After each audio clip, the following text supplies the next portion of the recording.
Very good afternoon to all of you. Now, last few classes we have been discussing about demand, and the last class we had discussed about production. And if you can recap, we had discussed about the factors of production, because the core factor of production is about the inputs, isn't it? So inputs we have discussed about what are the four factors of inputs, that is labor, land, capital, and entrepreneur. Okay. Now, today, what we are going to discuss is about the production cycle, which may vary from short term to the long term. Okay. So, what is production function? इस class में हम discuss करेंगे production function होता क्या है, short term और long term में difference क्या है. Then will discuss about returns to factor क्या है, एंड रिटर्न्स टू स्केल क्या, then how the firms decide about the optimization. So today's class we'll discuss about what exactly is production function, what is about short term and long term. Then we'll discuss about returns to factor, what is the difference between returns to scale and returns to factor. Then we'll discuss about the long term and what is the significance of Cobb-Douglas production function. Then what is Isoquant and Isoquant, okay, Isocost and Isoquant, and then optimization. So these are different concepts which will be covered today in the class, okay. So to start with, and I hope all of you have gone through what we have covered in last few classes. आप लोग उसको regularly revise कर रहे हैं, and you are reading your study material also on a regular basis to know about the concepts. Okay. So concept clarity, I have been telling you again and again that you have to be very clear in terms of concept clarity. तभी आप economics में अच्छे marks score कर सकते हैं. Otherwise, it won't be possible for you. So the concept clarity is the most important thing, because objectives may becomes very confusing. And until unless you're thorough with the concepts, then only you'll be able to score good marks. Otherwise, you'll get confused and you may attempt wrong answers also. Okay, so it's very important to understand the concepts. So what we have covered till now, please go through it thoroughly. Yes, Kaushal, I have uploaded notes for all the topics which we have done till now, except today's. Okay, so it's already there. आप अपने classroom में जाके देख लेना. It's already there. So today we are going to share production function. This is the last segment of production chapter. उसके बाद में हम बात करेंगे other concepts की. Okay, so production is about cost की बात, because we started with demand, then we moved over to supply, and then we discussed about production. We have discussed about the factors of input. हर एक factor input का क्या significance है production में, all the factors of input, what is their significance in the production. And today we'll talk about the theory of production with respect to production function. Exactly how do we define production function, what is the significance of production function. Okay, so all those components we'll share today.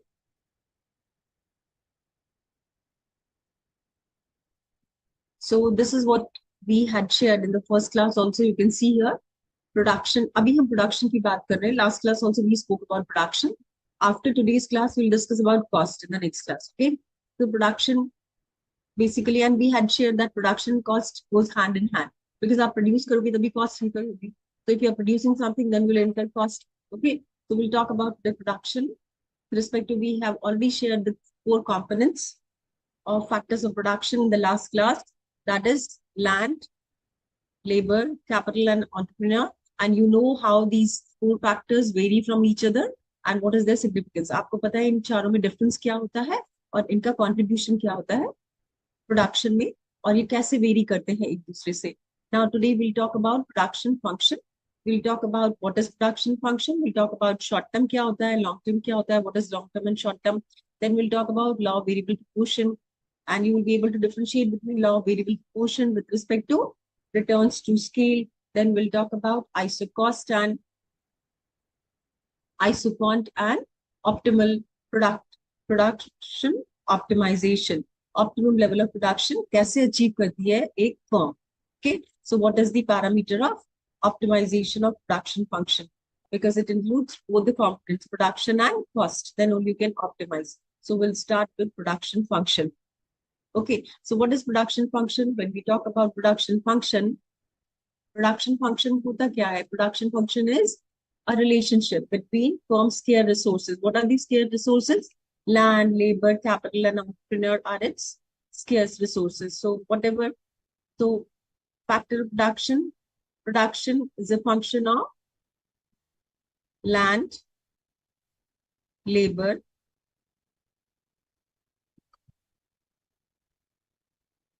then capital,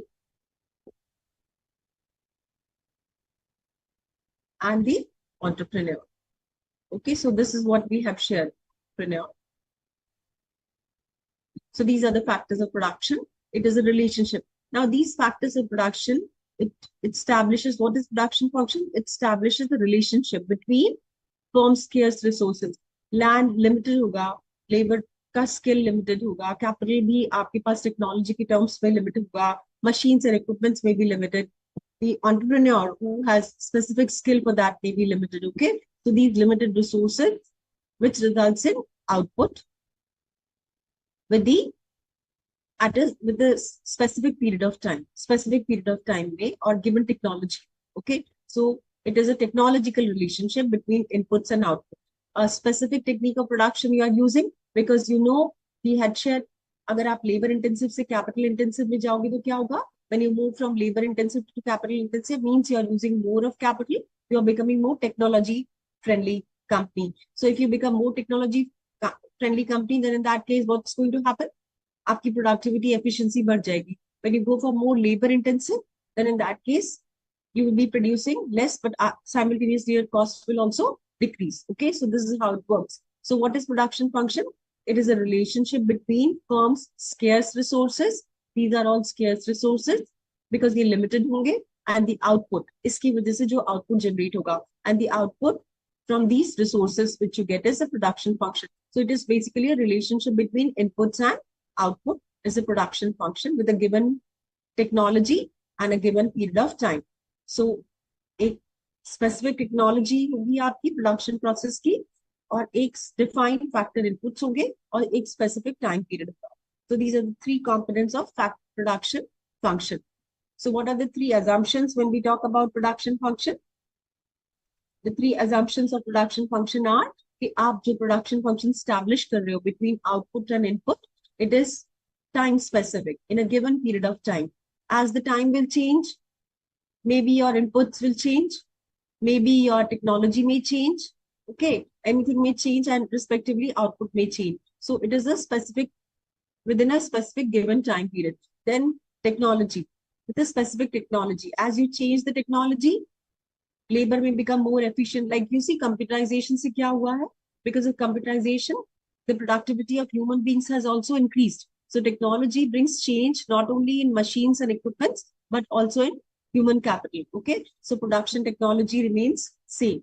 Okay, then given input combination. So you already have defined that I'll use 4 labor, I'll use 1 machine, I'll use this particular technology, and I'll work in this period of time. So everything is defined. Okay, so given inputs, जो आपके पास limited inputs है, उसमें जो maximum output आप generate करोगे, that is known as production function. So what are the 2 parameters in production function?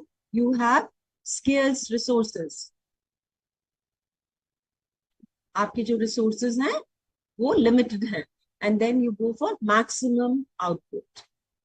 Maximum output with a given set of inputs in a given specific period of time with a given technology. Okay, so specific technology and in a given period of time with a given inputs, specific inputs, जिससे कि आपको एक maximum level of output वो given resources से मिलता है given period of time में given technology से, that is known as production function. Okay, so the production function जब आप define करेंगे, so if you get an objective, you should know about what are the 3 or 4 important parameters. Number 1, that you'll get a maximum output with a given set of inputs. The inputs are scarce resources. Number 3, time is a specific period of time which is applicable. Number 4, that the technology is given. Number 4, okay, so these are the 4-5 parameters which is implicit components production function की जो 4 components होते हैं. Then the relation, so we have shared that आपको हमेशा याद रखना है, it is maximum amount of output in production function. Given input से जो maximum amount, that means you are optimally utilising your input resources. That's why we are using the term maximum amount of output. So आप अपने resources को उस machine के लिए, उस equipment के लिए, उस गिवन टेक्नोलॉजी के लिए, उस गिवन पीरियड ऑफ टाइम में you will be deploying in such a manner that you get maximum amount of output. So in this relationship, you get maximum production function में हमेशा आपको maximum amount of output मिलेगा. That means you are working at the optimal level. Optimal level is the most efficient way of getting the output from the given resources. Okay. So it is defined for a given state. हमने share करा, that is given at a state of technology. So technology, एक specific technology होगी उसमें. So this is what is given by Samuelson. Samuelson is a very well-known economist. You might have heard about him. He gave the concept of production function by stating that with the given inputs, the maximum amount of output that can be produced with the given quantity of inputs. Like we have shared, labor और capital आप define कर लोगे पहले से given technology के साथ में given time period पे. We will be using 10 units of labor and we will be using one machine. So you have decided the quantity, how much you will be using labor, how much you will be using capital. Apart from that, you also decide about कि इस technology की machine use करेंगे और इस skill based labor हम use करेंगे. So that is all fixed, okay, in a given period of time, and that helps you to decide about the max. उसके बाद आप decide करोगे कि इस given combination से, इस given technology से maximum output कितना produce हो सकता है. That is known as production function. Okay. So with the minimum, and what will be your objective as a producer? You will always look for minimizing the inputs. Okay. So that's why the two important components are minimum quantities of various inputs. Here we use minimum quantities of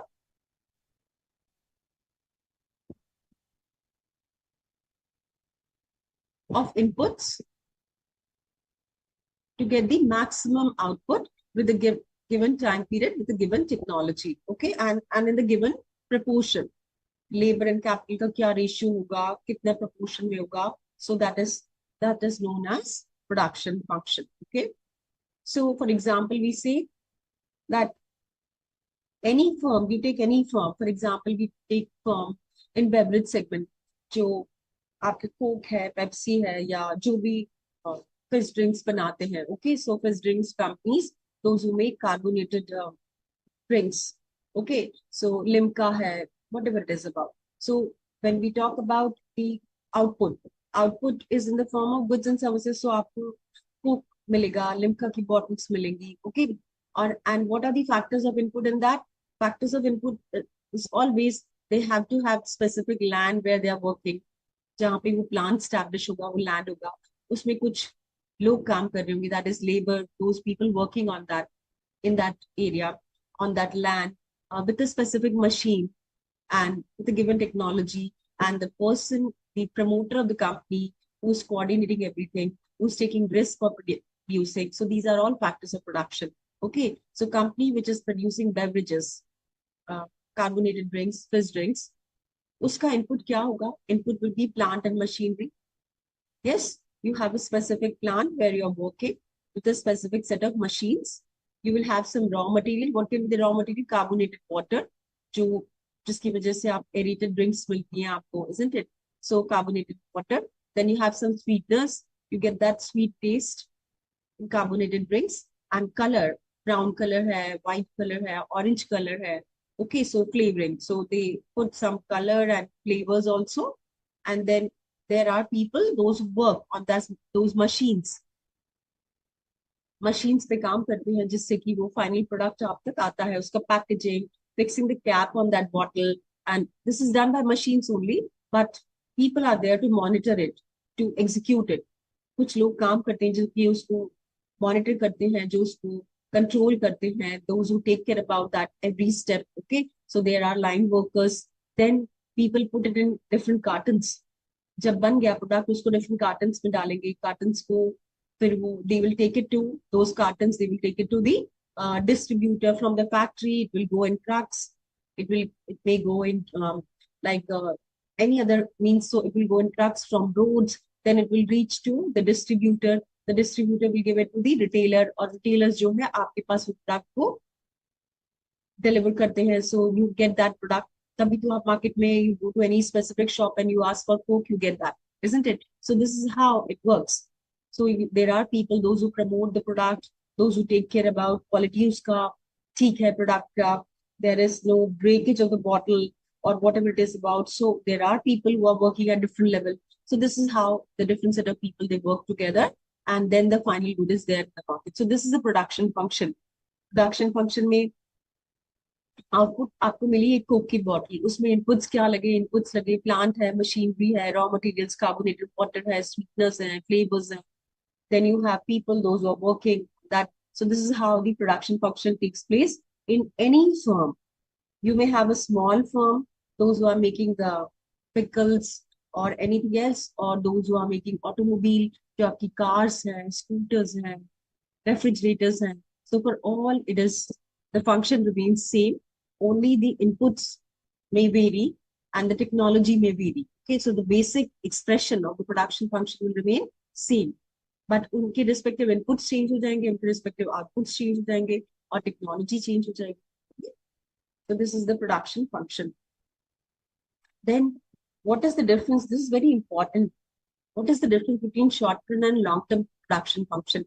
Like in finance, you study production, you study long-term. Long-term क्या होता है finance में? More than 1 year is long-term and less than 1 year is short-term, isn't it? But economics में short-term and long-term का definition ये नहीं होता है कि if it is more than 1 year, then it is long-term. If it is less than 1 year, it is short-term. It depends upon firm to firm, product to product, and venture to venture. Okay. So for example, I say, you are an oil company. Oil company में short term क्या होगा? Oil company short term maybe 5 years, 7 years. Okay. Suppose you are making those registers, classmate registers. Okay. So when you are making registers, the short term maybe where you write notes, isn't it? So those registers are stationary, basic stationary. What will be the short term period? Short term period maybe 6 months, 7 months, or maybe 1 year.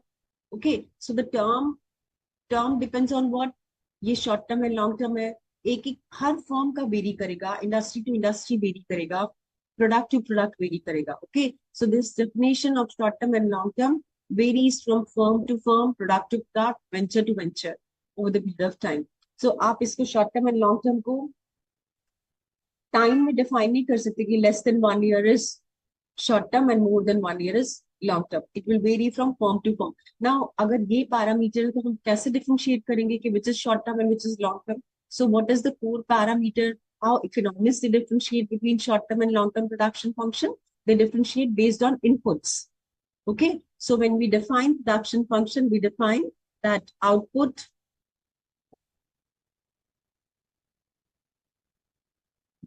is a function of labor and capital. Yes, labor and capital with a given technology. और entrepreneur तो है ही जो इसको coordinate कर रहा है. Okay, so in this case, output, when we say about output is the function of labor and capital. So if it is a short term, then in that case, आपके लिए possible होगा कि new machine ले लो आप, new technology आप ले लो, more land you acquire. Is it possible in short term? It's not possible, no? So capital won't be, you won't be increasing capital in the short term. What will be only changing? Only labor will be increasing. Okay. In short term, in economics, we say that one of the inputs out of this, one of the inputs increases and the other input remains fixed. Okay. So the extent to which a firm can vary its amount of input in the production process. Short-term production function is maximum level of output that can be produced with one of the inputs as fixed. इसमें से one of the inputs as fixed हो गया, capital fixed हो गया, which will not increase, which will not decrease in a short period of time, and labor will only change.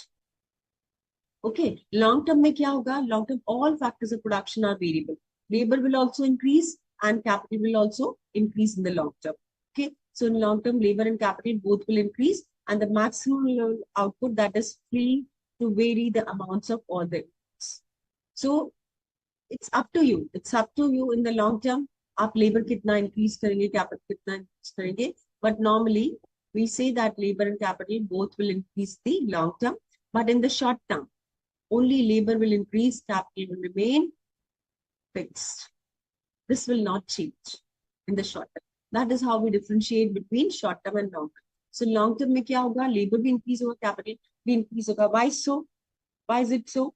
Is it because we say in economics that is why it is so? No, it's because you see in the real world also. Suppose you start your one business, okay? So you start your business and you start producing, let's say you're running some restaurant, okay? So you're running some restaurant at some place, and this restaurant requires what? This restaurant provides food services to people, those who come over there, isn't it? So food is the outcome. Food is the outcome, and the services you render is the output. What are the inputs? Input is that land where you have established that restaurant, okay? Then you have basic amenities over there, which are fixed. For example, that land plus the basic structure which you have created of the restaurant, the decoration you have made of the restaurant, plus you have kitchen and in kitchen you have some specific uh, cooking equipments which can help you to produce कुछ machines आपने बनाई जिससे कि आप pizza and other products you can make. Okay, so you have those machines and other things. So what will happen? Suppose it's your restaurant you established 2 years back. We are in 24, 22 में आपने अपना business शुरू किया, and in 24 you get more sales. Your sales goes up. People are coming to your restaurant. What will happen in that case? You will feel one restaurant is not sufficing enough. एक restaurant कम पड़ रहा है आपको सारे customers को cater करने के लिए. So what will you do? You will go for buying another land somewhere close by. So you buy another land somewhere close by, and then in that case you make new building. You make new building. You make new kitchen. You make everything new in that because it's a nearby. Okay. अगर आपको वहीं पे land मिल गया पास में, तो you may extend. But extension में you have to break the wall, you have to increase the basic structure of this. So what's happening? In 2 years of time, 2 years, your restaurant was having only labor inputs were changing. Okay, basic structure was changing. Inside the basic inputs were changing. But what was fixed? The restaurant place where it was located was fixed. So capital was fixed. So what is your short term for that restaurant? 2 years is short term because आपका labor fixed था. Sorry, capital fixed था, labor was only varying. But what has happened after 2 years? Now in 24, आपने एक नया land लिया, नया structure बनाया, उसमें नया kitchen बनाया. Now you have installed new machines and equipments, isn't it? So that becomes variable. So this is how. So in the long term, all factors of input are variable, but in the short term, only one can be fixed factors and other can be the variable factors. So this is how it works in the short term period, and it will vary from venture to venture, firm to firm, product to product. Okay. So economics में हम ऐसे differentiate करते हैं short term and long term. There's another very important concept in economics that is given by Cobb-Douglas. So these were two economists, Charles Cobb and Paul Douglas. आप याद कर लीजिएगा नाम because you may have objective on this also. So Cobb-Douglas production function is given by Charles Cobb and Paul Douglas. Okay, so this was given in 20th century, and this is the expression. This is how it is expressed. Cobb-Douglas production function, which states Y क्या है? Y is output. Okay, K is capital. So Y is output. K is capital. N is labor. Okay, so this is about A is the factor technology. Maybe technology, maybe skill training,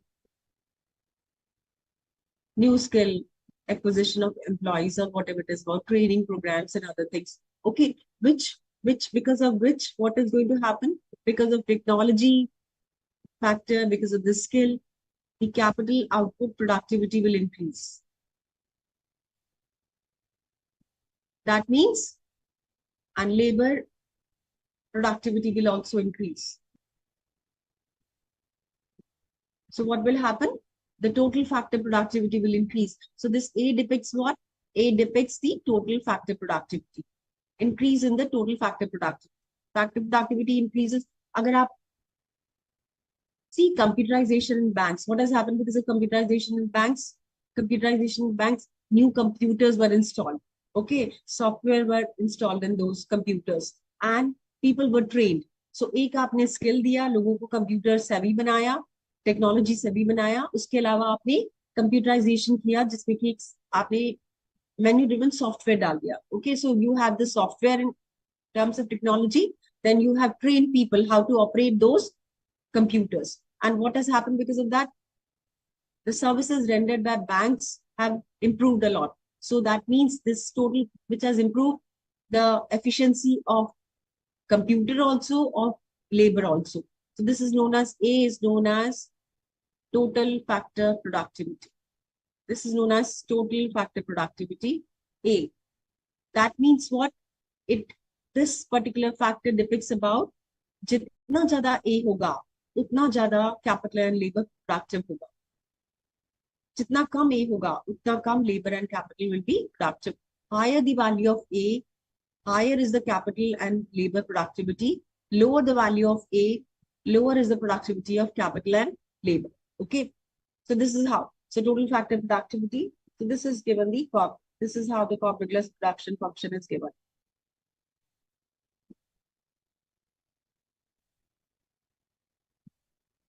Let me just see. Okay, so this is how Cobb-Douglas production function is given. So A को क्या affect करेगा when, because of what K is going to increase? K can increase because of technology. So आप अगर technology improve कर देते हैं अपनी production process में, or you go for better skilled people, educated set of people work in your organization.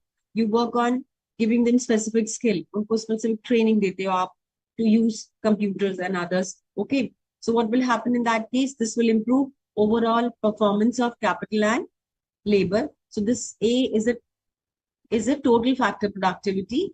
K is the labor capital output efficiency or the productivity.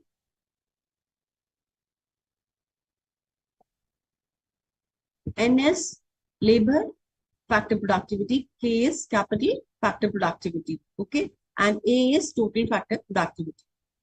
So this is known as Cobb-Douglas production function.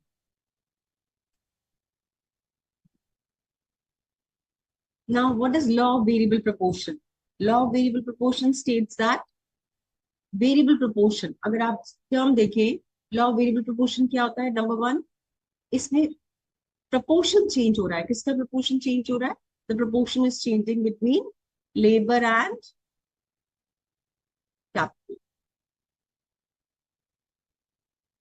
Okay, so the proportion is changing between labor and capital. Now we have already discussed short term में क्या होता है? Labor increase होता है, capital fixed होता है. Yes. So how the proportion is going to change? The proportion is going to change that if you are using one machine, okay. So let's say you are using one machine.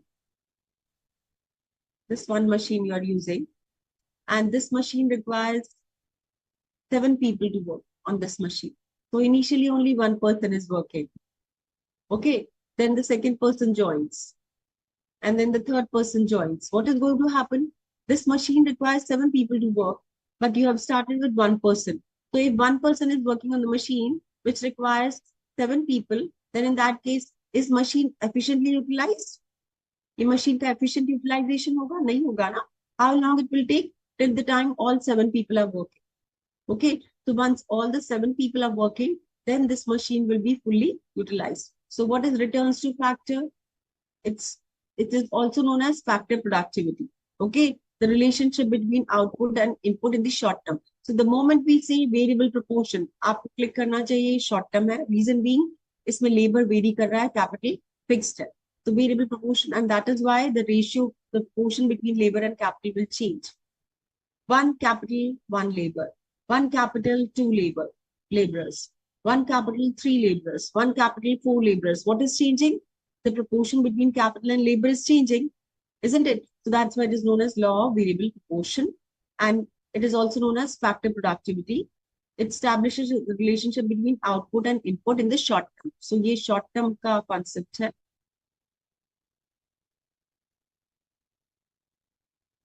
Reason being इसमें labor vary कर रहा है. Sorry.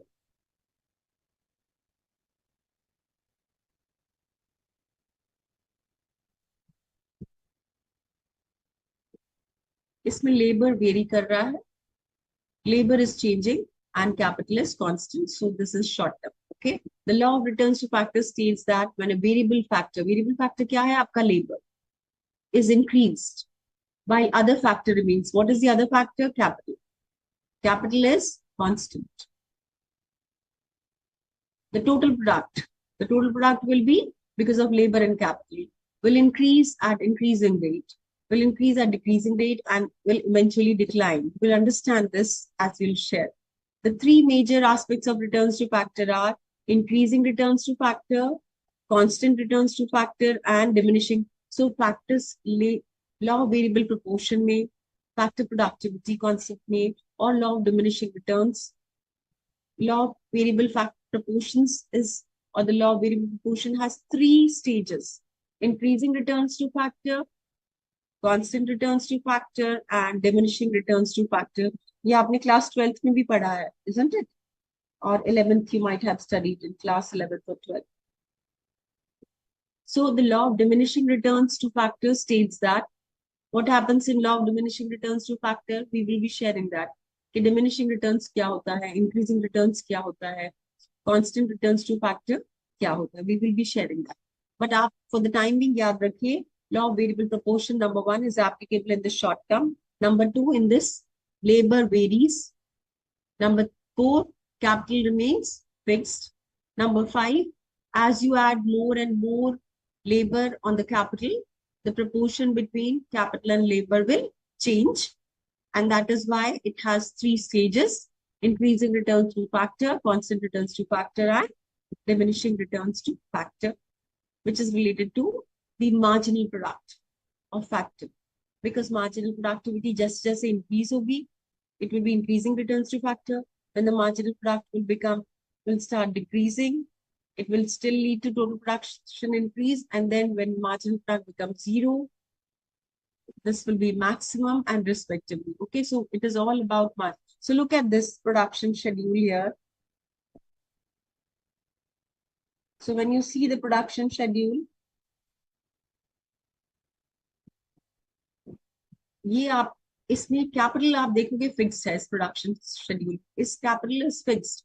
So let's say this capital has one machine. Okay, so this is one machine with a specific technology. And we are talking this production schedule is given for 2 years of period of time.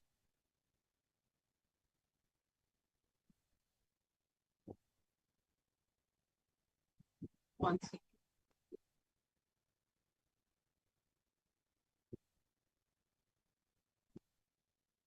So this is about technology, given technology, and it is of 2 years of period of time. अब आप देखिए production. This is the total product. Total product means total output. Now this is about the average product. This is about quantity. Just जैसे आप labor इस machine पे बढ़ाते जा रहे हैं. You are using 1 unit of labor on this one machine. So what is the total production? 100. So average क्या होगा? 100 by 1 is 100. Okay. Marginal is 1 minus 0 is 1. And 100 minus 0 is 100. So 100 by 1 will be 100. So marginal product will be 100. Okay. Then you increase labor by 1 more unit. So you hire 1 more person, and machine is 1 only. So one machine, initially 1 person was working. Now 2 person are working on this machine. Output कितना बढ़ गया? 100 से 210. So the output increases from 100 to 210. And what is the average? Average will be 210 by 2. That is 105. Okay, what is marginal?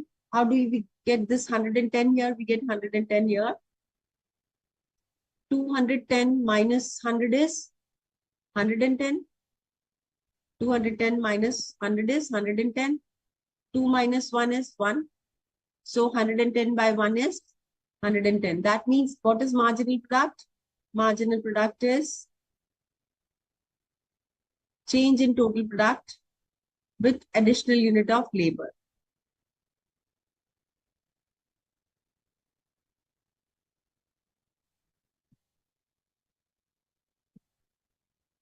So this is marginal product. Marginal product is change in total product.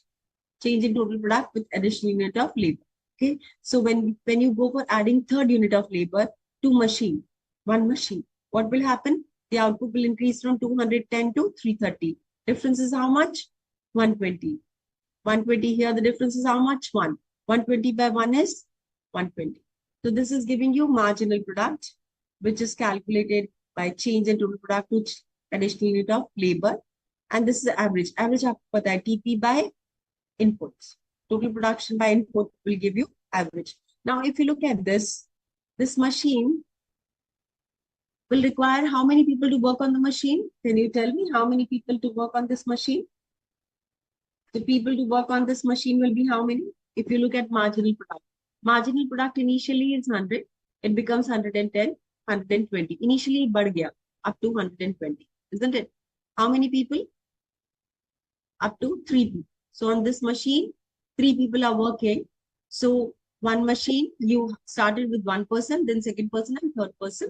Once you had gone for up to 3 people working on that machine, output had increased by how much? By 110. 100 से 110 तक output बढ़ गया. Okay, 130 तक, 330 तक. Output increases from 100 to 330 and the average output is 110. And the marginal product increases up to 120 from 100 to 120. Ab aap fourth unit of labor, if you go for making that person, you hire the fourth person and to make him or her work on the machine. What will happen? Output will increase from 330 to 440. That means 110 ka बढ़ गया output. And labor increased by 1. So that means 110 by 1. That means marginal product increases. It goes up to 110. 120 से 110 हो गया. अब marginal product has started decreasing. 120 से 110, 80, फिर constant हो गया. And then it starts decreasing from 70, 50, and 30 and so on. And then finally it becomes 0. और उसके बाद हो गया marginal product negative. As long as marginal product is increasing, 100 to 110 to 120 to 110, what is happening? Total product is increasing at increasing rate. Yes, it is increasing up to third unit. So if we say that up to third unit, third unit of labor, output is increasing at increasing rate because 100, 110, 120. Okay, so that means marginal product is increasing. Now total product is still increasing. 330 to 430, 440, 520, 600, 670, 720, 750. यहाँ तक output बढ़ रहा है. Why output is increasing? Because marginal product, despite decreasing, marginal product कम हो रहा है, पर positive है ना? It is positive. As long as marginal product is positive, that means this total product will increase. The total product increases up to 750. Now, what happens when you hire the 10th unit of labor for working on this machine? उसमें क्या होगा? 10th person को आपने hire किया. Total output आपका बढ़ा नहीं. Total output remains same, 750 only. So you have hired the 10th person. The total output remains same. That means this 10th person has not contributed at all in production. That means the margin product of this person will be 0. So the margin product of this additional person is 0. And that is why the total production remains same and constant. But if you go for hiring 11th person, what will happen in that case? If you go for hiring 11th person, then the total product will start decreasing. Total product starts decreasing or marginal product क्या हो जाएगा? Negative. That means this additional 11th person has not contributed anything, rather has created problem in the production process and the production has decreased. So आपके लिए this law states what? Absolutely, Chaitanya, class, very good, beta. Disguised unemployment is same. When the marginal product becomes 0, that is disguised unemployment. So in this case, you can see here, what is happening? The marginal product is increasing जब तक marginal product positive है, total product will increase. Okay, one thing. Number two, when the marginal product starts decreasing, पर positive है, when the marginal product starts decreasing, but still it is positive, then the total product will still increase, but at decreasing rate. आप देखो change, respective change from 440. If you look here, the change 440 to 520. How much is the change here? 440 to 520, 80. 520 to 600, again 80. 600 to 670 is 70. 670 to 720 is 50. बढ़ तो रहा है, but at decreasing rate. पहले कितना बढ़ा था? 110, 120. उसके बाद कितना बढ़ा? फिर 110, फिर 80, फिर 70, फिर 50, फिर 30. So it is still increasing, but at decreasing rate. Why so? Because marginal product has started decreasing. So TP किस पे डिपेंड कर रहा है? Marginal product. TP is dependent on what? Marginal product. So, and why is it happening? So how many people should you hire for this machine? One machine में आप कितने लोग को hire करोगे? How many people you will hire? Max to max 10 people, isn't it? Because यहाँ पे 750 जो output है, ये मैक्सिमम आउटपुट. अगर इसके बाद आपने 11th को हायर किया, what will happen? Total output will start decreasing. So you will not hire the 11th person. So how many people you should hire up to this? And what is law of diminishing returns? Diminishing returns is जब margin product कम होने लग जाता है. When margin product starts decreasing. Okay. So in this, on this machine, maximum how many people can work on this machine? 10 people can work on this machine. Max. So that means, and what will be the maximum output? You can go for 750 units of output. But if only one person is working, then 2% are working, then the machine is not optimally utilized. That means as you add more people, that will be increasing returns to factor. So ये जो है increasing returns to factor है. Up to this, 3 people is increasing returns to factor. Okay, then you have diminishing returns to factor. This is all diminishing returns to factor. Second stage. And the third is negative returns to factor. So from 1 to 3 is increasing returns to factor. From 4 to 10 is decreasing returns to factor. And 11th is negative returns to factor. Okay. So this is diminishing returns to factor, increasing returns to factor, negative returns to factor. So this is these are 3 stages of returns to factor. Why do we say returns to factor? Because आप इस case में returns to factor is only about factor. क्या factor change हो रहा है? Labor change. That is why we say returns to factor. Because only labor is changing. Machine आपके पास एक ही है. Machine is fixed. Labor is changing. So we say this is returns to factor. 1 to 3 is increasing returns to factor. Why? Because this machine, if only one person is working, that means machine is underutilized. So fixed factors are underutilized. Okay. As you add more and more labor units to this machine gets utilized in a better manner. Okay. As the machine gets utilized in a better manner, it will lead to increasing returns to factor. How long you can go for that? After 4th, the machine will be used more efficiently, but at a decreasing rate. That's why output will start increasing. Okay. When you go for 11th unit, up to 10th unit of labor, that means the machine will be optimally utilized. अगर आप 10th के बाद आप गए, तो product maximum, इसके बाद अगर आपने पर्सन को हायर किया 11th को to work on this machine, the production will decrease. Okay. So you will not definitely like this, no? कि आपने एक बंदे को हायर भी किया, प्रोडक्शन आपका कम भी हो गया. So that means it is loss for you. So you will definitely not go for 3rd stage, negative returns to factor. You will not go for 1st stage. Why will you not go for increasing returns to factor? Because अभी आपका, अगर आप 3 पे stop कर जाओगे, that means your total production will be how much? 330 units. But अगर आप 10 पे stop करोगे, then in that case, your total production will be 750. Yes? So you will operate always in the second stage of production. Okay, so this is what, so this is returns to factor, what we have shared about. So this is law of variable proportion, which is depicted in a graphical manner. आपके पास variable input यहाँ पे क्या है? Variable input आपका है labour. So labor is varying on one machine. You are adding labor plus one, plus one, plus one. You are adding labor on this.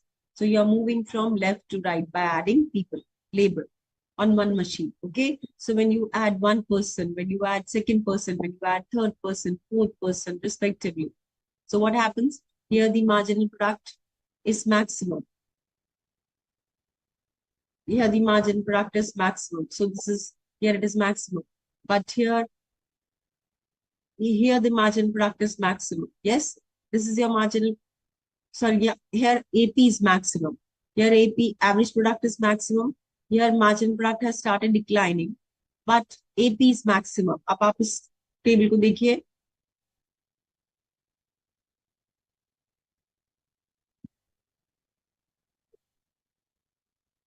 So if you look at this table, where average product is maximum here at 104. Yes, this is how many units of labor? 5 units of labor. And marginal product, what has happened to marginal product? Marginal product decrease होने लग गया है 120 से 110 and 80. Okay, but here the average product is maximum. So this is the first stage. Okay, जहाँ पे average product maximum है. और उसके बाद, this is the second stage, diminishing returns. Second stage. So that means first stage is 1 to 5. And the second stage is 6 to 10. And the third stage is 11. So this is up to first stage, increasing returns to factor, because आपका average product increase हो रहा है, is increasing. As long as average product is increasing, means total product is increasing at a increasing rate. So in this case, this is first stage. यहाँ पे कितने labor units हैं? Labor is 5. So this N is for 5 units of labor. And this is the total product here. Total product here is how much? 5 units of labor. Total product is 520. So this is 520 output, 5 units of labor. And here AP is how much? AP is 104. So this AP here is 104. And what is value of MP? MP here is A2. यहाँ पे MP कितना है? Here MP is 120. Here it is 110. And यहाँ पे हो गया 80. So this is MP is 80 and AP is 104. So this is the first stage. And output कितना है? 120. This is increasing returns to factor. What about the second stage? AP has started decreasing. AP has started decreasing. And here MP has also started decreasing. MP was already decreasing, but it is decreasing further. And here MP is 0. MP is 0. So at which point MP is 0? MP is 0 here at 10 units of labor. So MP is 0 at 10 units of labor. So if you go for 10 units, this graph. So here MP is 0 and this total product is maximum. And AP is how much here? If you look at AP is 75 and output is how much? 750. So output here is 750 and AP here is 75. This AP is 75 and marginal product is 0. This is the second stage. This stage is diminishing returns to factor.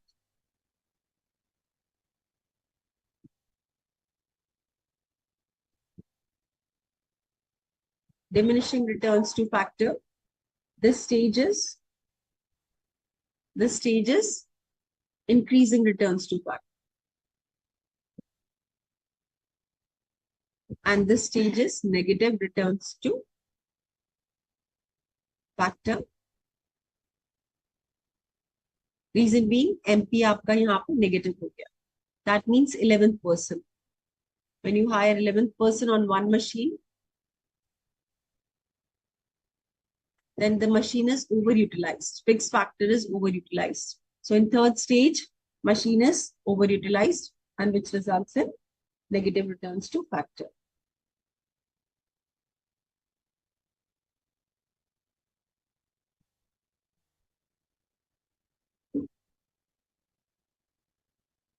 Anshul is saying MP negative कैसे है, labor कम नहीं कर. Yes. So when we go for 11th, आप जाओगे नहीं उस stage में. MP negative है इसलिए आप you will not go in that stage. You will only stop at 10 units of labor for one machine. Because अगर आप 11th में गए आपकी cost भी बढ़ जाएगी and you will be losing your output also. So 750 आपका maximum output है and units of labor you will be having will be 10 on one machine. You will not stop at first stage where labor units are how many? 5 and machine requires how many people? 10 people to work on the machine. So you will go for 10 people as long as आपका marginal product positive है. So जब तक आपका marginal product positive है, आप you will be hiring people. But the moment the marginal product becomes zero, you will stop hiring people because अगर आप उसके beyond गए, then it will be leading to negative returns to factor or MP negative हो जाएगा. Okay. So what are the assumptions of this law? The law states that the technology is assumed to be given. So एक specific technology पे आप काम कर रहे हैं, इसमें कोई change नहीं होगा. So technology is given with no change in the technology. The moment you improve the technology, तब तो marginal product बढ़ जाएगा. Labor will become more productive. Average product भी बढ़ जाएगा. So in that case, maybe you can go for hiring more people because the productivity of labor will increase. और हो सकता है आप 11th पे stop ना करो. Maybe you will go for more people in that case because marginal productivity will increase of labor if you go for technology enhancement. There must be some inputs quantity whose quantity is fixed. So you have kept capital as fixed. Okay. So in this case, all the factors are not varying. So केवल इसमें क्या change हो रहा है? Labor change हो रहा है और capital आपका fixed है. So capital is fixed. Okay. When all the factors, so it is only, that is why it is known as returns to factor, because factor is labor with respect to capital. How is the productivity of labor with respect to the capital? Okay. The law does not apply to those cases where the factors must be used in fixed proportion to be out. Fixed proportion अगर आप लेंगे labor और capital का, तो ये apply नहीं होगा because इसमें आप proportion change कर रहे हैं. With each additional labor unit you are adding to machine, so the proportion between machine and capital is getting changed. So fixed proportion पे ये applicable नहीं होगा. We consider only physical inputs and outputs. हम इस case में monetary gain या monetary terms में calculate नहीं करते. We only talk about how many laborers have been added to one machine. So number of units of labor and number of machine. We only talk in terms of numbers. हम monetary terms में बात नहीं करते कि उसका price कितना है. Okay, so we do not talk in terms of price of labor and or the price of machine or the fixed input. Okay, so these are assumptions. Then we have shared what are the factors. We have shared increasing returns to scale. आपने देखा इसमें this 5 units of labor is up to 5 units of labor is increasing returns to factor. What is increasing returns to factor? Given technological requirements में जो given technique of production है, उसमें minimum amount of factors. That means 5 units of labor that can work to produce the increasing, thus as more units of variable factor are employed, because indivisible fixed factor क्या है? Machine को आप divide नहीं कर सकते quarter में, half में, 3/4 में. Machine is indivisible fixed factor. This machine require how many people? This machine ideally require 10 people. So that you cannot change. Okay. So what will happen as you add labor, the machine gets better utilized. So output greatly increases due to fuller utilization of later. Later means the machine which you are using is getting better utilized. And the second reason why we see increasing returns to factor is because the more and more unit of variable factors. Variable factor क्या है? आपका labor. As you add more and more labor factor, the efficiency of the variable factor increases. One person alone working on the machine, what will happen? The efficiency will be less of one person, no? क्योंकि उसको सारा काम करना पड़ रहा है 10 लोगों का. The person has to work for all 10 people, what will happen to efficiency will decrease. Once you have 2 people working on the machine, obviously the work get divided and the efficiency goes up. And the machine also gets better utilized. So these are the 2 factors because of which the output will increase. In this case, the total production will increase at increasing rate. So this is about the increasing returns to factor. And AP will also increase. So average product will increase. As long as average product is increasing, it is first stage. Okay. When the marginal product becomes 0 and the average product also starts decreasing, that is the second stage. When the marginal product becomes negative, that is the third stage. Okay. So diminishing returns कब होगा? जबकि आप move करें 6 to 10. So when you move from 6 to 10, here 6 to 10, you move from 6 to 10, what's happening? The marginal product is decreasing and the average product also starts decreasing. Okay. So average product is decreasing, but the total product is still increasing. So in this case, what will happen? Fixed indivisible factor. Fixed indivisible factor is machine, one machine.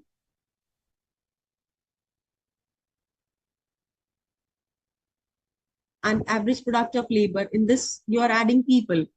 You already have 5 people working on the machine. Then you go for 6, 7, 8, 9, and 10. As you add more and more people, the marginal productivity starts decreasing. Okay, so marginal productivity starts decreasing, and that is why the average product also starts decreasing. So when marginal product is decreasing, average product decreases, and this results in total product will increase, but at decreasing rate. So this results in product increases at decreasing rate. But total production बढ़ रहा है. So in this case, the total production is increasing, but at a decreasing rate. So there is imperfect by diminishing returns to factor because एक indivisible fixed factor है. This indivisible fixed factor is one machine. Imperfect substitutability of one factor for another is that आप labor को capital से substitute नहीं कर सकते. Okay, you cannot substitute labor to capital or capital to labor. So imperfect substitute रहेंगे products. That is why you have fixed capital and labor you can vary. अगर perfect substitute होते तो you could have changed capital and kept labor as constant, but ऐसा नहीं होता ना. You can only keep labor as variable factor and capital as fixed. Okay, the perfect substitute would have resulted in increasing output. अगर perfect substitute होते तो definitely diminishing returns होता नहीं. उस case में तो increasing returns ही होता. Okay, so MP, what is the second stage? Diminishing returns to factor. Number one, why it happens? Because there's a fixed indivisible factor. What is it? Fixed indivisible factor is machine. Secondly, as you add more and more beyond 5 laborers, what is happening? The marginal product of labor is decreasing and the average products also start decreasing. That means the total product will increase at decreasing rate. Number two, labor and capital are not perfect substitutes. Since they are imperfect substitutes for one another, that is why the proportion will change and it will lead to diminishing returns to. अगर ये perfect substitute होते तो ये increasing output होता. Because आप एक को change कर देते दूसरे से और change कर देते तो production बढ़ना चाहिए था. So, but it is not happening because these two are not perfect substitutes.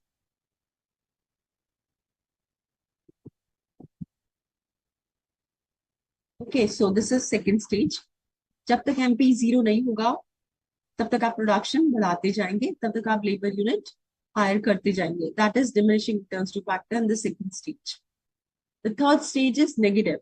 When MP becomes negative and AP was diminishing and still will diminishing. AP obviously कम होता जाएगा.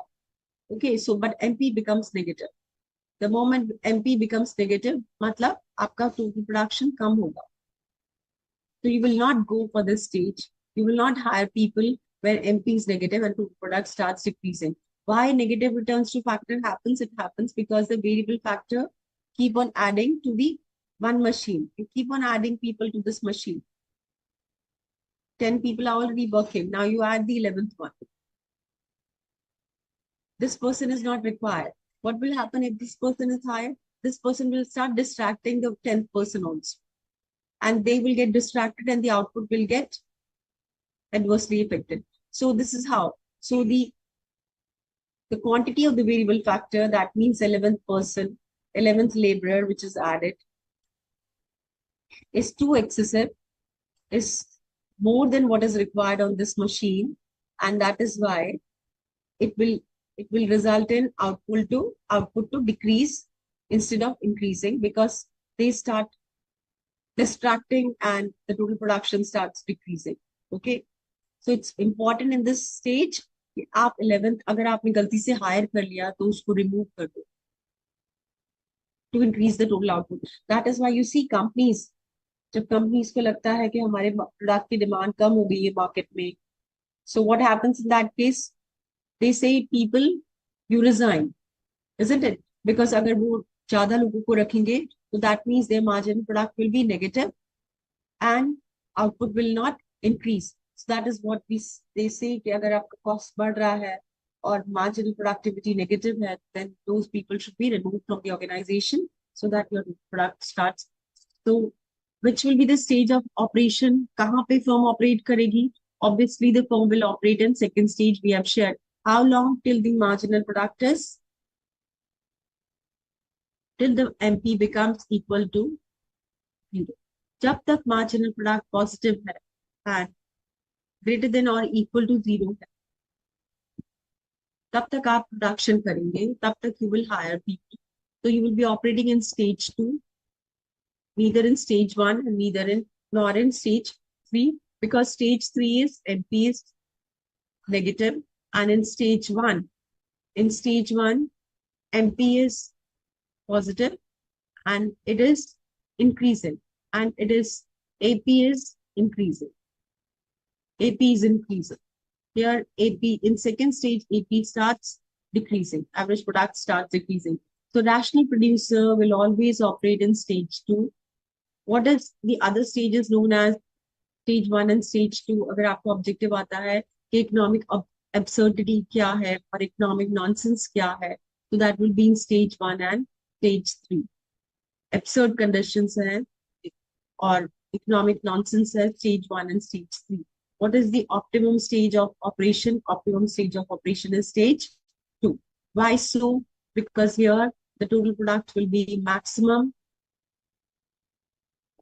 marginal product will be equal to 0, and average product will be decreasing. So this is the second stage. So at which particular point in the stage, the producer will decide to produce depends upon the price of factors.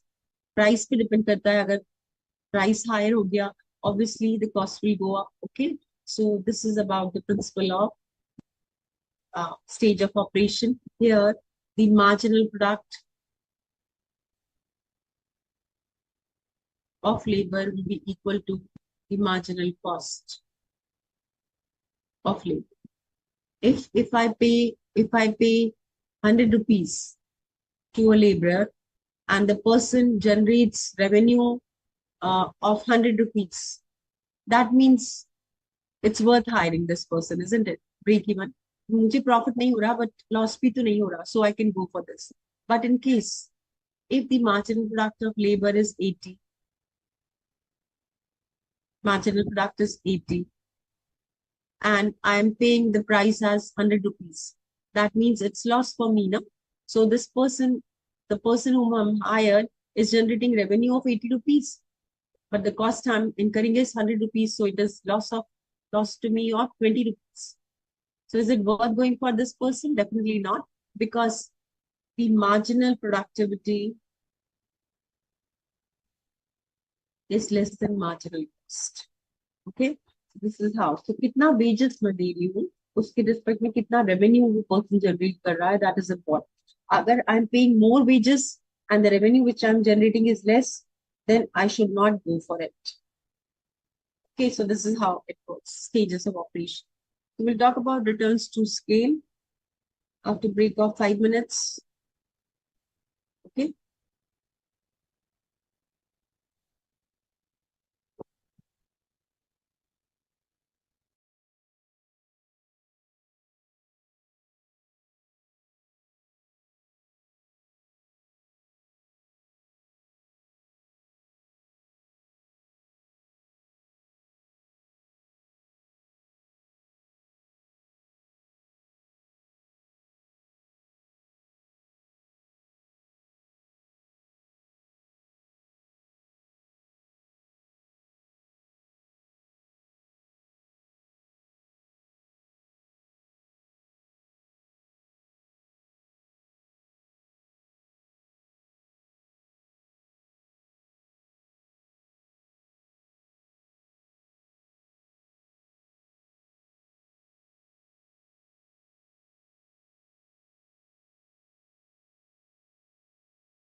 returns to scale. When we talk about returns to scale, we have shared returns to factor, isn't it? Returns to factor में क्या होता है? Returns to factor is about factor and scale. अब the term factor has been replaced by scale. Factor means only one of the factors of production, that is labor, was changing and capital was fixed. अब scale में हम क्या कर रहे हैं? Scale में we are increasing labor and we are increasing capital. And both we are increasing the same proportion. If we are increasing labor by 100%, we are increasing capital by 100%. So one, we are increasing both. Number two, we are increasing in the same proportion. Okay. So you imagine yourself, अगर आप labour भी बढ़ाते हैं, capital भी बढ़ाते हैं, so ideally क्या होना चाहिए? Output should increase, no? So in returns to scale, what will you see? That output will always increase. आपने फैक्टर में क्या देखा? नेगेटिव रिटर्न्स टू फैक्टर में क्या देखा? Total product starts decreasing when the marginal product becomes negative. But in this case, scale, output will always increase. Okay, output will always increase. Reason being, labor is increasing and capital is increasing. As long as labor is increasing and the capital is increasing, output should increase. So scale, number one, labor and capital both will increase. Number two, they'll increase in the same proportion. Number three, that output as a result will for sure increase. Okay, so returns to scale phase. And at number four, it is a long-term process. It's a long-term. Factor is short-term. Factor is short-term because आपकी constrain है, आपका limitation है कि आप नई machine नहीं ले सकते, आप नया लैंड नहीं ले सकते, आप नया इक्विपमेंट नहीं ले सकते. So that's your fixed short term. But in the long term, you can buy new machines, you can purchase new land, you can increase your production capacity by technological updation, whatever it is about. So in this case, long term, labor and capital, it is a long term. Scale is a long term concept. Why so? Because you are increasing labor and you are increasing capital. And this is only possible in the long term, not in the short term. So returns to scale faced by a firm are solely technologically determined and are not influenced by economic decisions taken by the firm or by the market. So economics of scale is returns to scale is related to economic decisions. We want to buy new machines. We want to go for expanding our business. That's about economic decision. हमको अपना business expand करना है. That is taken by the firm. Okay, so it is are solely technologically determined that we want to go for new machines, new technology, so that it can help us grow. That's about the business. So returns to scale may be constant, increasing or decreasing. इसका मतलब ये नहीं है decreasing है तो output decrease होगा. Output will always increase in returns to scale. Do remember this. But it is the rate of change. यहाँ पे output constant rate पे increase होगा, यहाँ पे increasing rate पे increase होगा, यहाँ पे decreasing rate पे increase होगा. Okay, so here output will increase at constant rate, here output will increase at increasing rate, here output will increase at decreasing rate, but will increase for sure. Output will increase. If we increase all factors, that is labor and capital, in a given proportion, and output increases in the same proportion. Suppose you increase labor by 100% and you increase capital by 100%. And as a result of increasing labor by 100%, capital by 100%, your output increases by 100%. That means it is constant returns. जितना labor increase हुआ, capital increase हुआ, उतना ही output increase हुआ. That means it is constant returns to scale. But if labor increases by 100%, capital increases by 100%, and output increases by 300%, that means as with respect to labor and capital, output is increasing more, no? So it is known as increasing returns to scale. So if output increases more than the increase in inputs, then it is known as increasing returns to scale. If output, if suppose input is increased by 100%, both the inputs have increased by 100%, and output increases by, let's say, at decreasing rate, output increases by 50%. Okay, output increases by 50%. So labor and capital increase by 100% and output increase by 50%. That means it is decreasing returns to scale. But फिर भी output बढ़ रहा है as compared to increase in input, but it is increasing at decreasing rate. So in returns to scale, याद रखिए, number one, that labor and capital both will increase. Number two, labor and capital will increase in the same proportion. Number three, that since labor and capital increases, output will increase. Number four, that since labor and capital both are increasing, output is increasing. So it's a long-term concept. So it's a long-term concept which will result in increase in output. Okay. So this is, and it has three stages: increasing returns to scale, constant returns to scale, and decreasing returns to scale. Increasing returns to scale means if you increase input, labor and capital by 100%, output will increase by how much? Output will increase by 150 or 200% or 300%. Definitely more than 100% is increasing returns to scale. But if we say that labor and capital increase by 100% and output increases by, let's say, 100%, then it is constant returns to scale. If we say input increases by labor and capital increase by 100%, then output increases by 50%. Then we say it is decreasing returns to scale. And in this happens only in the long term. So what is constant returns to scale? Constant returns to scale is that we have already shared that अगर आप inputs को same proportion में increase करते हैं, the output increases in the same proportion. If you increase inputs by 100%, labor and capital both, output will increase by 100%. If you increase inputs by 50%, output will increase by 50%. Constant returns to scale, same proportion, increases in the same proportion. So this is also known as linear homogeneous production function.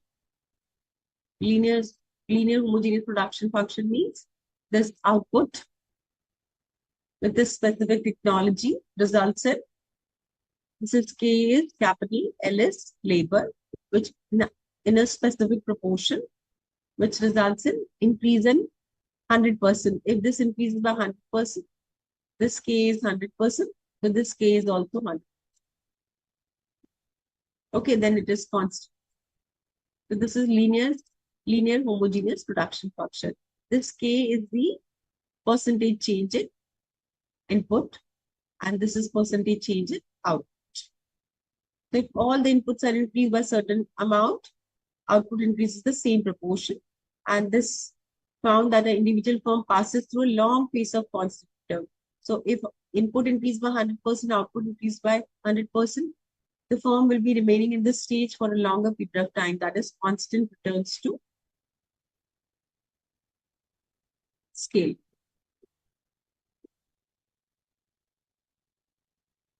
Okay, and this is also known as linear homogeneous production function. And this K is the percentage change. Percentage change in output. This Q is output. No? This Q is output. This X is the product. This is the product X. This K is the capital and this L is the labor. And this is about the percentage change. Percentage increase in labor and capital. So Cobb-Douglas production function, if you look at Cobb-Douglas production function, which we have shared, established the relationship between capital, labor, and the total factor productivity. So ये K क्या है? This K is total factor productivity. What we had shared A, you remember? A. So this is TFP. This is total factor productivity. What is total factor productivity? With a given technology, how the factor productivity of labor and capital together increases this total factor productivity. Okay. So when we say Q is the output, this is output. L is the labor, quantity of labor. And K is the quantity of C is the quantity of and C is the quantity of capital. यहाँ पे इन्होंने C capital लिख दिया है because they have written K as total factor productivity ताकि आपको confusion हो. But ideally हमने क्या लिखा था? We had written Q is equal to A, L और N लिखा था मेरे पास. N and K. K is capital and L is labor. And this A is total factor productivity. This is A, this is B, or this is alpha 1 minus B, whatever it is about. So, okay, so this is the productivity factor. So if you look in this case, concept same hai. Okay, this K is total factor productivity, L is labor, C is capital. This is factor productivity of labor, and this is factor productivity of capital, which is resulting in change in output. Okay, so increasing returns to scale results in increase in output is more than the proportional increase. अगर आप input increase कर रहे हैं 100% से labor and capital, output increases by more than 100%. That means इस A और B का sum क्या होगा? Greater than 1. If it is constant returns to scale, then A and B should be equal to 1. Yes. So this constant returns to scale with the value of A plus B, alpha plus beta is equal to 1. Then it is known as constant returns to scale. That means output is increasing in the same proportion as increase in inputs. And the decreasing returns to scale basically means that A plus B will be less than 1. That means if you increase labor and capital by 100%, output increases by less than 100%. So this is decreasing returns to scale. So increasing returns to scale basically means what? Increase in output is more than proportional to increase in capital. That means ये जो alpha and beta है, they are more productive, which is contributing to increase in output. If it is output is increases in the same proportion, that means the sum of alpha and A and B will be equal to 1. If it is this is increasing but less than increase in the labor and capital, then that means A plus B will be less than 1. Okay. So this is increasing returns to scale, constant returns to scale, and decreasing returns to scale. But definitely output is increased. Okay, so this is Cobb-Douglas production function. Now, since we have been talking about long term, so long term में हमने बात किया कि labor and capital both will increase. Yes, so labor and capital both will increase in the long term. So if you look at this Isoquant, this is known as Isoquant. Isoquant is what? This here there are two factors you can see here, factor X and factor Y. Maybe labor and capital. This is labor and this is capital. Or rather, this is capital and this can be labor. Okay, so you have a combination where you can use 12 units of labor, one machine. You can use 8 units of labor and 2 machines. You can use 5 units of labor and 3 machines. You can use 3 units of labor and 4 machines and 2 and 5 respectively.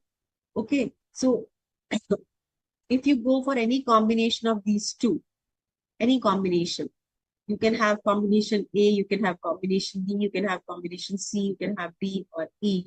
And if you plot it on this graph here, then your output will remain same. So you will get 200 units of good produced. Of good will be produced. 200 units of good at any point. You can be at point A, you can be at point B, you can be at point C or D or whatever it is. If you are at any point, if you are at point A, that means what is happening? You are having more of labor and less of capital. Yes, if you are at point B, that means you are having more of capital and less of labor. So you can have any combination of these two, but will give you the same level of output. That is known as Isoquant. Iso means equal. Quant means output. You get the same level of output by going for different combination of inputs. 1 is to 12, 2 is to 8, 3 is to 5, 4 is to 3, 5 is to 2. Any combination you have, you will get the same level of output. So this is known as Isoquant. So what is Isoquant? Isoquant depicts the various combination of inputs with a given technology, which gives the same level of output. You get the same level of output by going for various technology, by same technology, the various level of inputs, the various combination of inputs, which gives you the same level of output. Okay, so this is known as Isoquant. Isoquant, and you are having the, and what is this MRTS? MRTS is marginal rate. Sorry,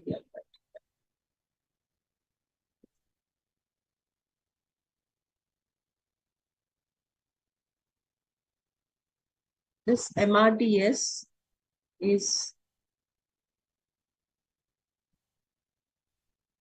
marginal rate of technical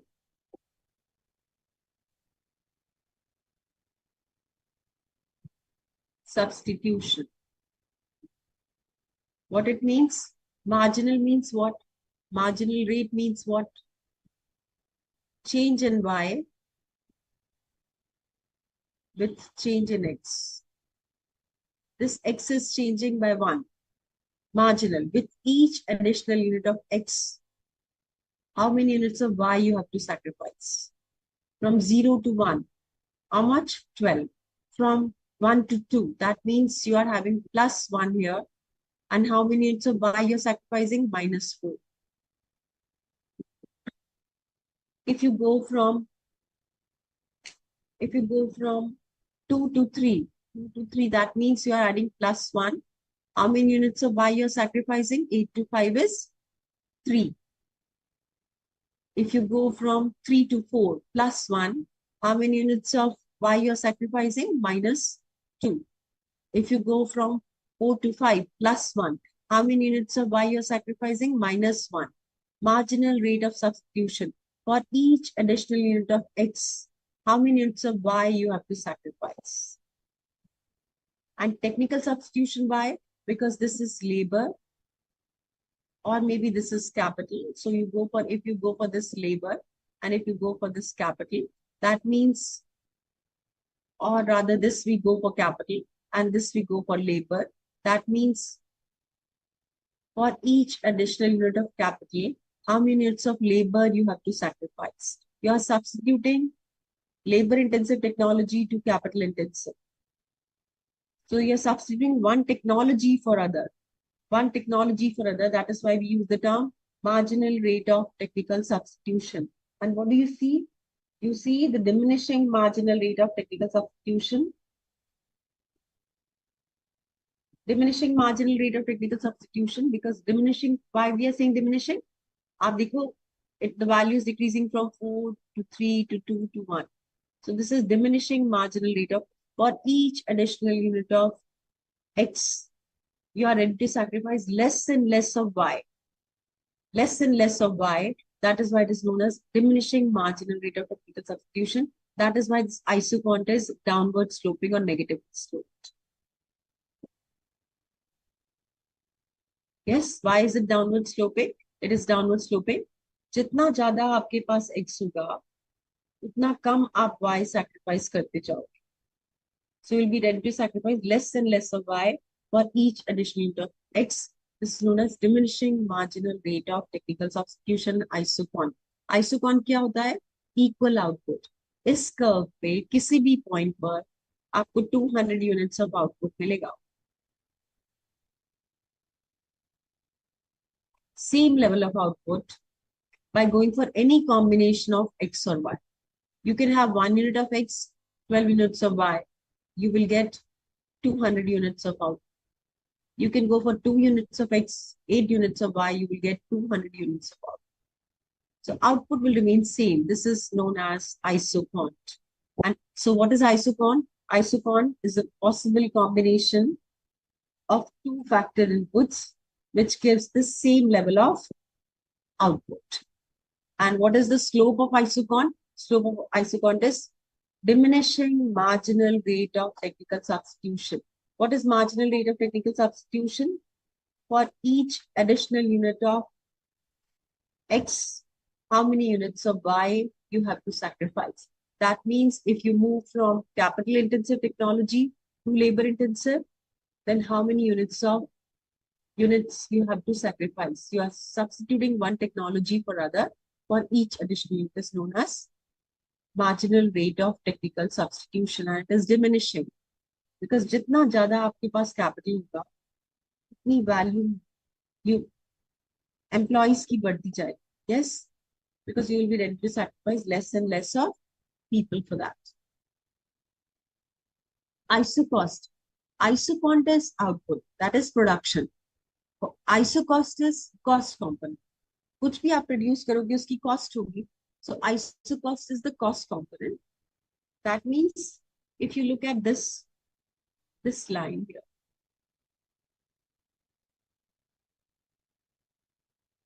these are two factors. अभी हमने share किया land and capital, okay? Labor and capital. So we have labor and capital. अब labor का यहाँ पे let's say that you go for, here's the combination. You go for one capital and 12 labor. So 1 capital and 12 units of labor.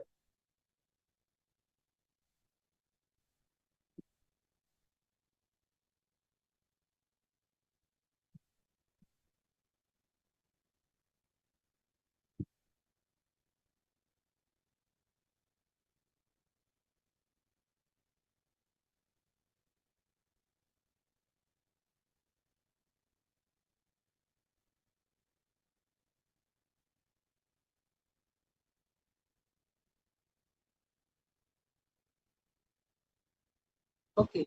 So in this case, if you go for 1 unit of capital and 12 units of labor. Okay, so you are at this one. So how much money do you have? You have, let's say, 1,000 rupees.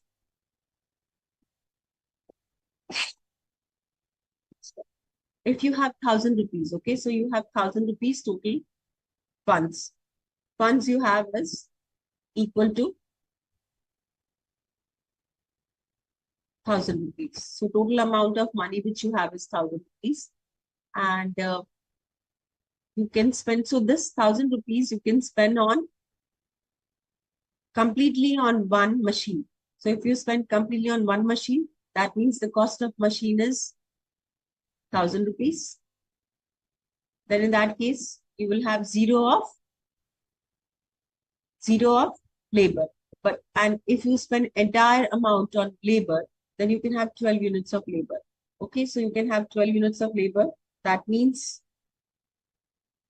1,000 divided by 12. 83.33. Okay, so let's say that the price of labor is 83.33 and you have 1,000 rupees. So maximum you can have 12 units of labor. Okay, and you have 1,000 rupees and the cost of one machine is 1,000 rupees. So the price of one machine is 1,000 rupees and the price of, or the capital is 1,000 rupees and the price of labor is rupees 83.33 and you have 1,000 rupees. So you can have one machine or you can have 12 units of labor. This is the Isocost. Okay.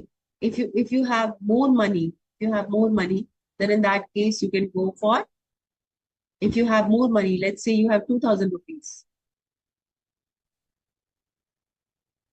2,000 rupees, then you can have 2 units of labor and you can have two machines and you can have more units of labor. So more and more money you have, more labor and more machines and equipments you can have. So what decides that how many units of labor and capital you can have? Decides that how much expenses you can incur, how much money you can spend, and what is the price of labor and what is the price of capital. Agar price of capital would have been 500 rupees, then you could have 2 units of capital, 1,000 rupees now. Since you have 1,000 rupees and the price is 1,000 rupees, that is why you could have only 1 unit of capital. So how much capital you can have, कितना capital आपके पास हो सकता है, कितना labor आपके पास हो सकता है, depends on what, how much money do you have, how much funds do you have, and secondly, what is the price of labor and capital. Okay, so Isocost depicts what, with a given level of resources, with a given price of labor and capital, how much maximum you can have labor and capital in. Maximum you can have 1 unit of capital and 10, 12 units of labor with the given resources which you have. So Isocost. So Isocost क्या बताता है? Isocost बताता है कि आपके पास कितने reserves हैं, how much funds do you have, और factors of production की cost क्या है, price क्या है.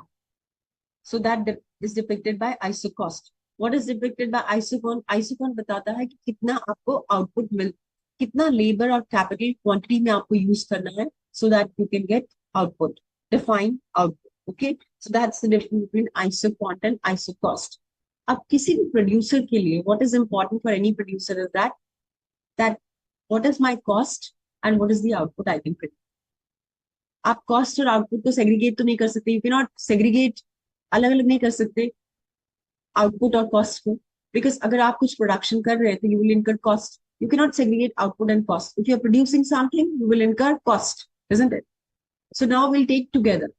अभी तक हमने बात की आइसोकॉन्ट एंड आइसोकॉस्ट की individual, but we till now we have spoken about isocont and isocost as as the concept, as concepts only. Now we will be sharing about कि ये concept कैसे applicable है production process में, how the concept is applicable in the production process, and how companies they decide about what should be the level of production they should go for. So how much should be the production? They decide based on कि price क्या है labor और capital का, what is the price of labor and capital, how much reserves do we have, and thirdly that how should we deploy our resources, कितना हम labor ले लें, कितना हम capital ले लें, ताकि हमको maximum output मिले with the minimum level of inputs. So what you look for always as a producer, you always look, हमने share किया था when we started production function, we said that production function is the maximum output with the minimum inputs, with a given technology and in a given period of time. Maximum output के लिए आपके लिए important है कि आप decide करो, you have decide that how many units of labor should you have, how many units of capital should you have, and this depends on what, how much funds do you have, what is the price of labor, what is the price of capital. अगर आपके पास funds ही नहीं है तो आप production कैसे कर पाएंगे? अगर आप चाहते हैं कि आपको 7 units or 100 units आपको produce करने, but आपके पास enough funds नहीं है, then how will you produce? Because you require specific number of labor, you require specific number of capital to produce the good.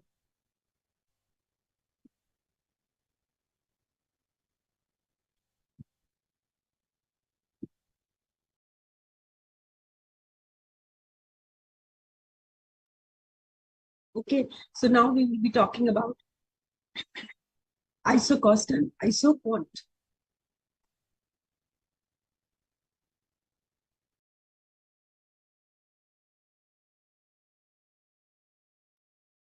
Okay, so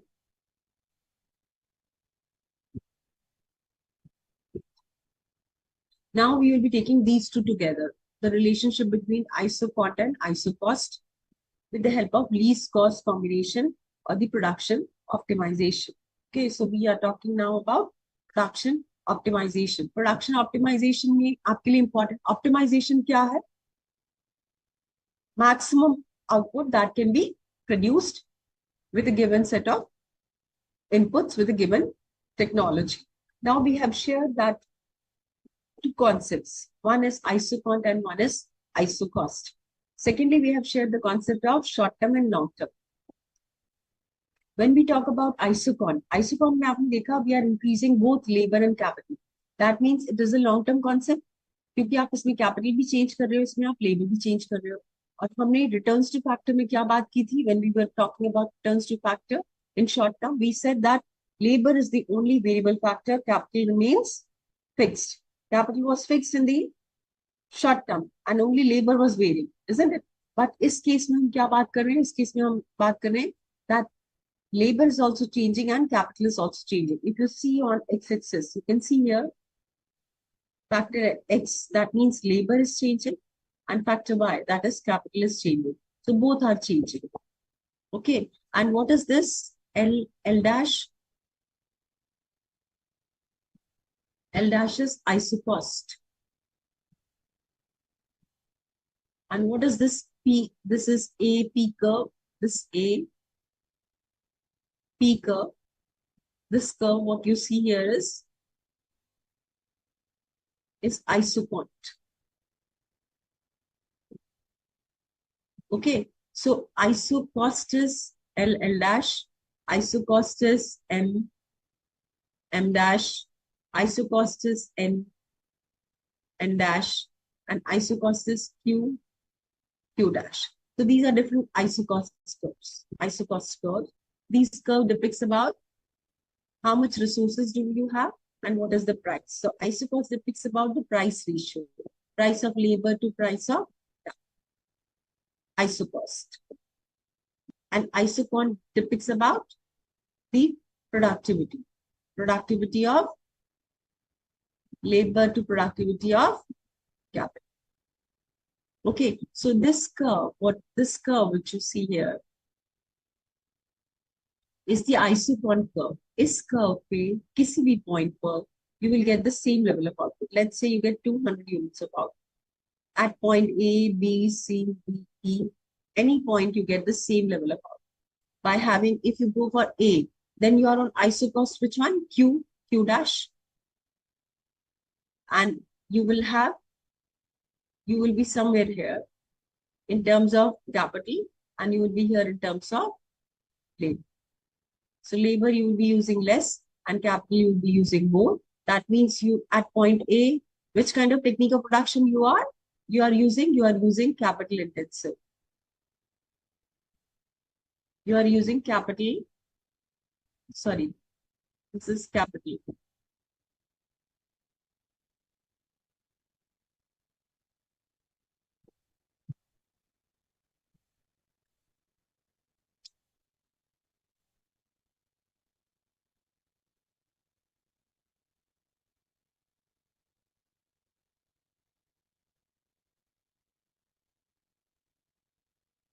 So here you are using which, at point A, you are using which technology? You are using capital intensive technology. That means capital is more and labor is less, capital intensive. If you go to point E, then you are having more of labor and less of capital. So this is at point E, you are using labor intensive technology. More of labor as compared to capital. Okay, you don't want to be in any of the extremes. You want a proper combination of capital and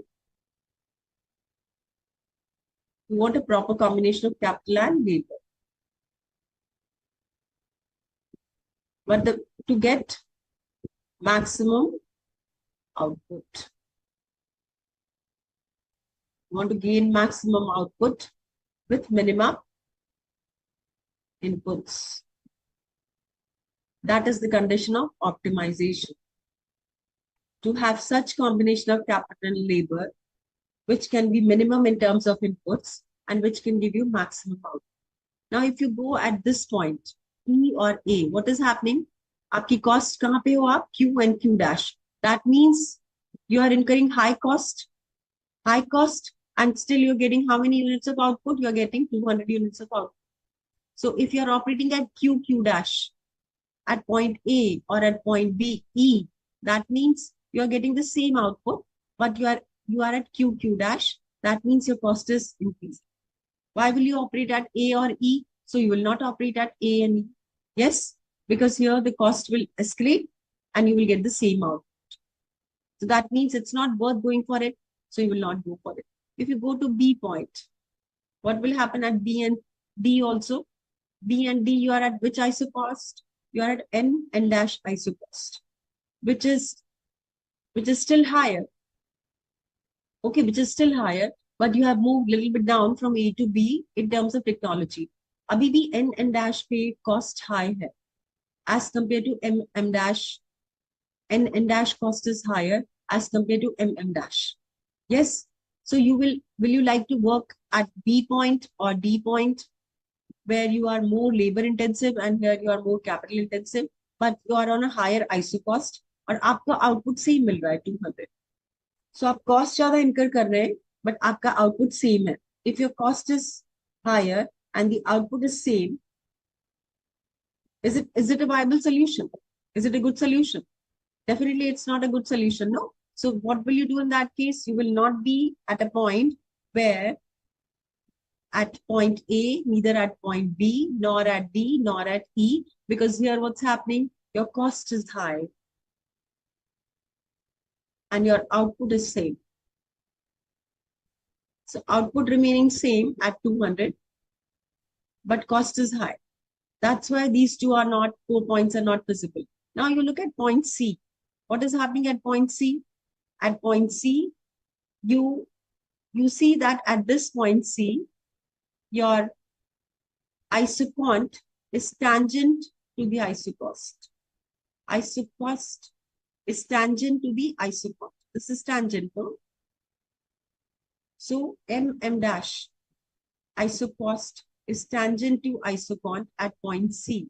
Now at this point C, you will use OT quantity of labor and OS quantity of capital, which will reduce your cost from N dash to M dash, and you will get the same level of output. So now through optimum combination, production optimization technique, what do you know? You can find out that what is the ideal combination of labor and capital we should have to get the same level of output. So if you look at this one here, what we had shared in this case, we had shared that you can have 1 factor of capital, 12 units of labor. But the problem is that you decide about, should we go for 1 factor of X and 12 of Y, or should we go for 2 factor of X and 8 of Y, or should we go for 3 of X and 5 of Y? Which will be the best combination? How to decide about that best combination? Because इसमें कोई भी combination पे you were getting what? You are getting 200 units of output. So you can have any combination, you get the same level of output. But your problem is what? Is X का price क्या है? What is the price of X? What is the price of Y? And how much resources do I have? So you have to see cost also. In cost, what you have to see? That price of X क्या है? Price of Y क्या है? And secondly, how much resources do we have?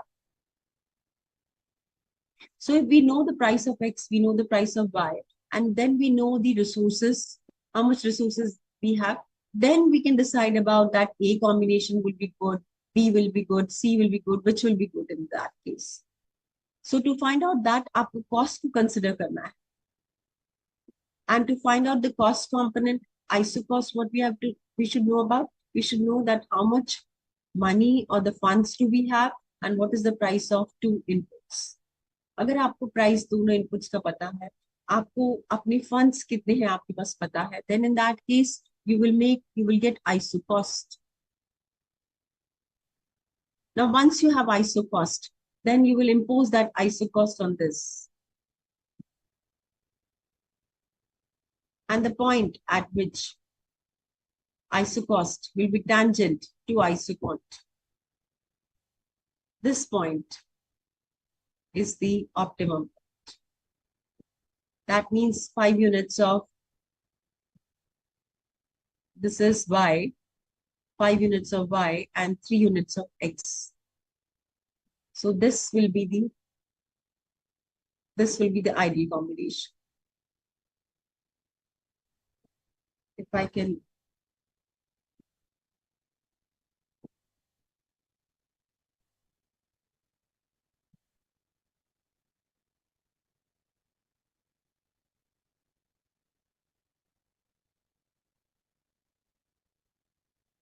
okay, so this point C depicts what? This point C depicts what? That which is the better combination for a firm to go for? Should the firm go for A? Should the firm go for E? Should the firm go for B, D, or C? The firm should not go for A, B, D, and E.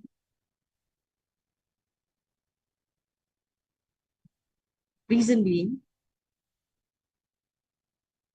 the firm will be getting the same level of output.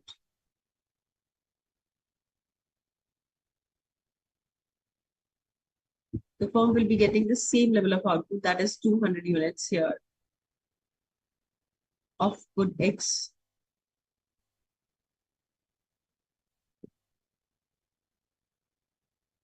But at a higher cost.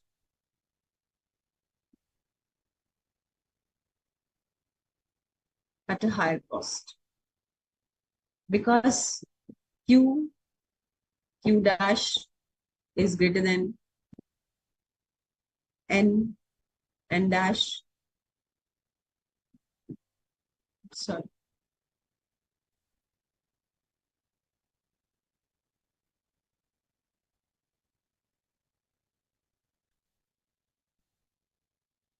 Because Q dash is greater than N dash. N dash is greater than M dash. Yes, definitely you as a firm will always like to work at M dash because it is the lowest cost as compared to Q and Q dash, and you are getting the same level of output.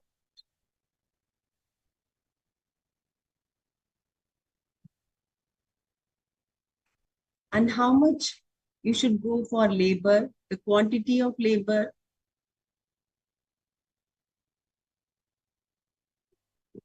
and quantity of capital, how much to be used is dependent on price of labor and marginal productivity of labor and price of capital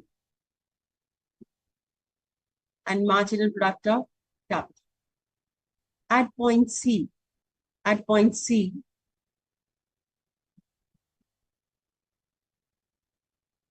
marginal product of labor is equal to price of labor and marginal product of capital is equal to price of capital. This is known as optimum combination. So C is the least cost combination, the given scenario, to get the same level of output, least cost combination, and that is why it is known as production optimization. Now, what is the limitation here which you have to take care about this here? What is the limitation? ये कब applicable होगा? ये applicable होगा जब आपकी price, labor और capital की same रहेगी, technology आपकी same रहेगी. If you change the technology, if you change the price of labor and capital, हो सकता है कि you can move to LL dash, और हो सकता है you can move to N dash or M or Q dash. So this optimum point, C is the optimum point where you can have a combination of labor and capital, OT of labor and OS of capital to get 200 units of output at point C.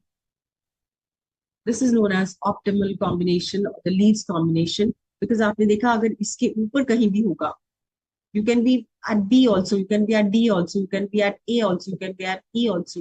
But these are not least cost combination. Least cost combination is at C, and it is optimization because at this point of time you are using less of labor and less of capital, and you're getting the same level of output.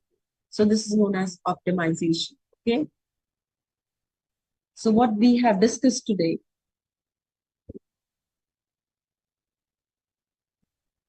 So number one, what is production function? Production function is the technical relationship between inputs and output. And Samuelson, the professor of economics, has described production function as the relationship between maximum amount of output that can be produced and the input required to make that output. So with the given inputs, with the given technology, the maximum output that can be produced is production function as given by Samuelson. What is law of variable proportion? Law of variable proportion is that it is applicable in the short term, and the proportion varies between fixed and variable factor. Variable factor and fixed factor. And this is applicable in the short term. What is fixed is capital is fixed. What is varying is labor is. Or law of diminishing returns is what? Law of diminishing returns is when AP starts decreasing and MP is decreasing, and it becomes finally zero. That is diminishing returns to factor. Okay.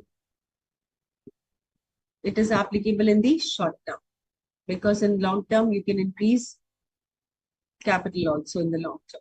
So the three stages of law of variable proportion is increasing returns to factor, diminishing returns to factor, negative returns to factor. And the firm always operates in second stage, law of diminishing returns to factor. Reason being, here the total output is maximum. MP is positive or equal to 0. The total product is total output resulting from efforts of total production is the outcome of total labor plus capital and technology plus skill of the workforce. These two defines total factor productivity as per the Cobb-Douglas production function. So marginal product, what is marginal product? Marginal product is change. This marginal product is labor is change in total product with an additional unit of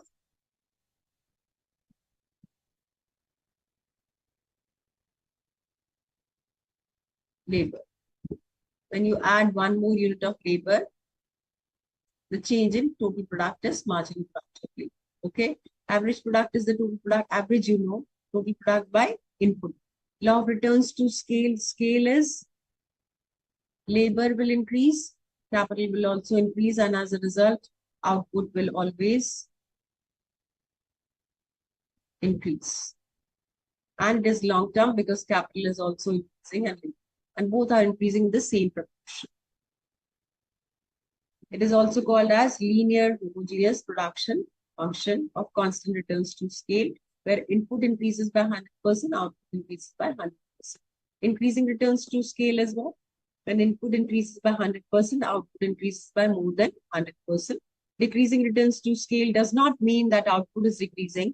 Output is still increasing, but at a decreasing rate. If input increases by 100%, output will increase by less than 100%, maybe 50%, maybe 60%, maybe 80%, maybe 90%, but definitely less than 100%. That is decreasing returns to scale. Isoquant, what is Isoquant? Isoquant is the curve. It's like similarly we have discussed about indifference curve. Similarly, it is like for the producer, at each point, the output will be same, but you can have a different combination of inputs. So by having different combination of inputs, you get the same level of output as Isoquant. Okay. It is for the producer. And Isocost Isocost is about what? It depicts about the cost based on the price of the two factor inputs and the resources available, financial resources available with the firm. So that decides about the cost isocost line, which is same as budget line, what we have discussed in case of consumer equilibrium. And consumer equilibrium was about budget line was tangent to indifference curve. Here in producer equilibrium, the isocost is tangent to the isoquant. The concept is same, only the players have changed. So this is what all we have shared for today's class. And you can read this PPTs. I'll share it with you. You can go through it. And if you have any questions, you can always share in the next class. So next class, we will be discussing about cost. आप इसको पढ़ लीजिए thoroughly. I'll upload PPTs also, and you go through your study material very thoroughly. Okay, so the probable questions will be easy for you to understand. What can be probable questions? Returns to scale or factor में क्या difference है? Production function की क्या assumptions है? Then what is the condition of optimization? What are the different stages of returns to factor and returns to scale? What is the difference between isoquant and isocost? Why isoquant is decreasing because of diminishing marginal rate of technical substitution? Why a firm always want to operate in stage 2? Why not in stage 1 and 3? So these are some questions you should be able to understand and accordingly frame your answers, or you can shortlist answers based on that. So keep reading and keep learning. Bless you. Sir,